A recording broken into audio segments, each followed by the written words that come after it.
여러분들이 학교에서, 직장에서 싫어하는 사람의 유형은 어떤 유형인가요?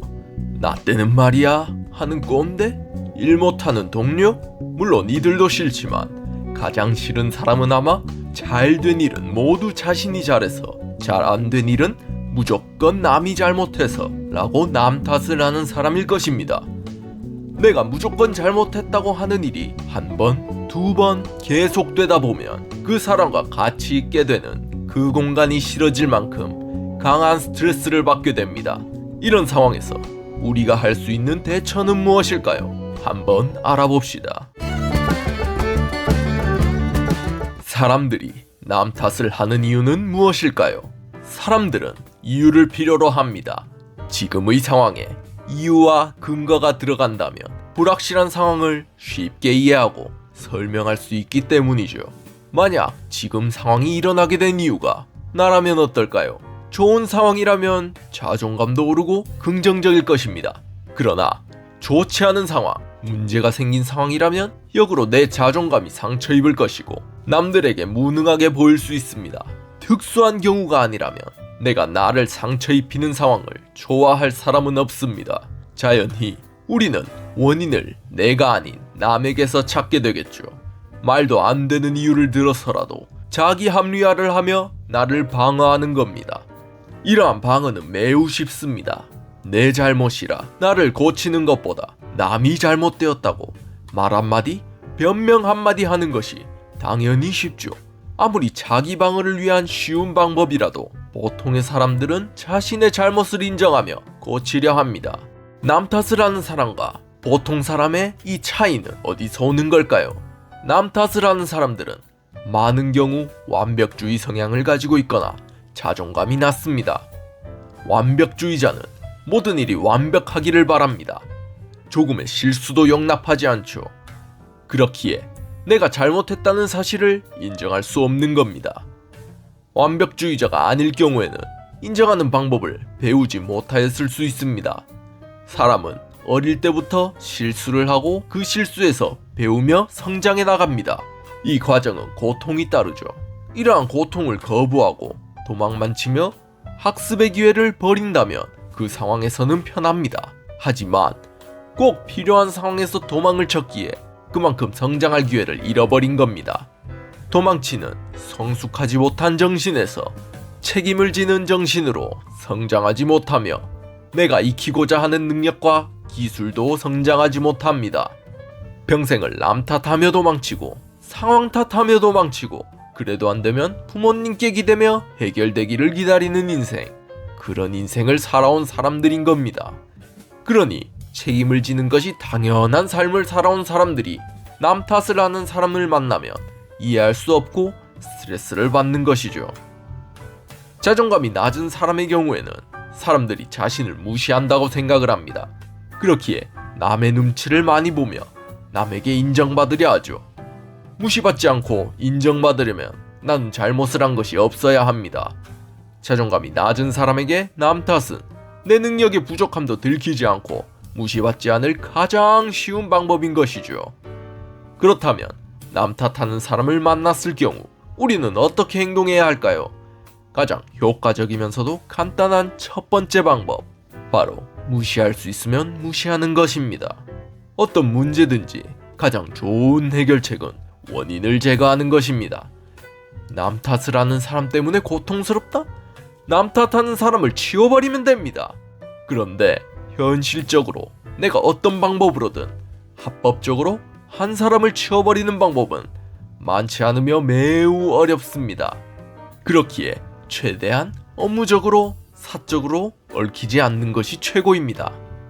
두 번째 방법, 어쩔 수 없이 얽히게 되었을 때 그 사람과의 대화 전 또는 대화 중에 심호흡을 하며 감정적으로 되지 않도록 주의하는 것입니다. 감정적인 반응을 할 때 나의 뇌는 이성적인 부분을 죽입니다. 이성적으로 논리적인 대화를 하며 풀어야 하는 상황에 내가 먼저 감정적으로 변한다면 화만 나고 상황은 해결되지 않게 됩니다. 그렇기에 내가 감정적으로 고함을 치고 논쟁을 하고 울고 사과를 하는 이런 상황을 남 탓을 하는 그 사람들은 좋아합니다. 그들이 좋아하는 상황에 들어가지 않기 위해서라도 항상 이성적으로, 논리적으로 접근해야 합니다. 세 번째 방법, 논리적인 대화로도 풀리지 않는 고집을 꺾지 않는 사람이 있습니다. 명백한 상황이어도 끊임없는 자기 합리화와 변명으로 상황을 넘어가려 하는 사람. 아무리 해도 해결될 기미가 보이지 않는다면 제3자의 개입이 필요합니다. 가장 좋은 것은 나 그리고 남 탓하는 사람보다 더 직급이 높은 사람입니다. 지금의 일과는 상관없는 사람인 만큼 지금의 싸움을 더 객관적으로 누구의 잘못인지 평가해 줄 것입니다. 누군가는 이 대처법들을 보고 말씀하실 겁니다. 아니, 내가 피해자인데 왜 내가 피해야 하고 내가 감정 조절을 해야 하는 건가 하고 말입니다. 사람은 잘 바뀌지 않습니다. 나도 잘 바뀌지 않는데 상대를 바꿔보겠다? 말도 안 되는 일이죠. 불가능합니다. 그렇기에 내가 바뀌어야 합니다. 불공평하다 느낄 수 있습니다. 그럴 때는 이 말을 떠올리시면 됩니다. 개똥이 무서워서 피하냐? 더러워서 피하지.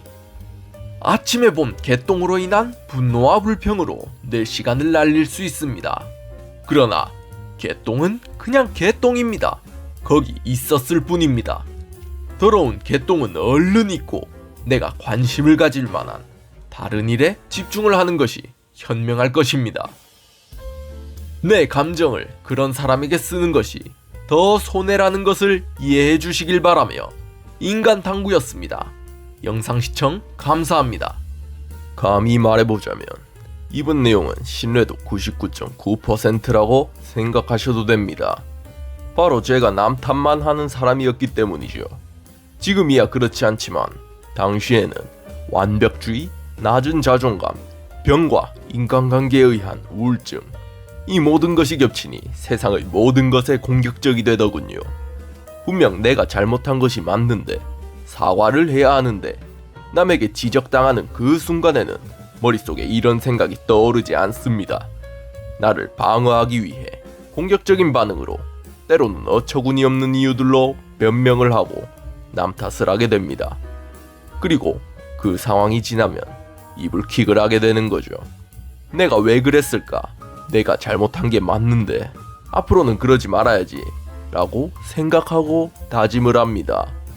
그런데 이게 마음대로 되는 게 아닙니다. 무의식적으로 나도 모르게 나오는 것이죠. 저는 그나마 나은 편이었습니다. 후에 가서 사과를 하고 다시 관계를 복구하였으니 말입니다. 그러나 많은 사람들은 자신이 남 탓을 하고 변명을 하는지 모릅니다. 정말로 자신만이 억울하고 남들이 이유 없이 나를 싫어하고 무시한다, 이렇게 생각을 합니다. 그러니 남 탓을 하는 사람을 만나게 되고 스트레스를 받게 된다면 다른 시선으로 한번 바라봅시다. 측은한 시선, 안쓰러운 시선으로. 난리를 치면 에휴 불쌍한 녀석 이라고 생각하는 것이죠. 이렇게 동정어린 시선으로 바라보게 된다면 아마 감정 조절이 더 쉬워질 것입니다. 그리고는 제가 알려드린 방법대로 논리적으로 차근차근 상황을 정리해 나가면 됩니다. 그래도 안쓰럽다고 해서 봐주면 안 됩니다. 어찌되었든 내가 정신적으로 피해를 보는 상황에서는 나를 최우선으로 생각해야 한다는 것이 제 지론입니다. 그러니 그들을 동정하되 냉정하게 대처하라는 것이죠. 가슴은 뜨겁게, 머리는 차갑게. 다시 한번 영상 시청 감사합니다.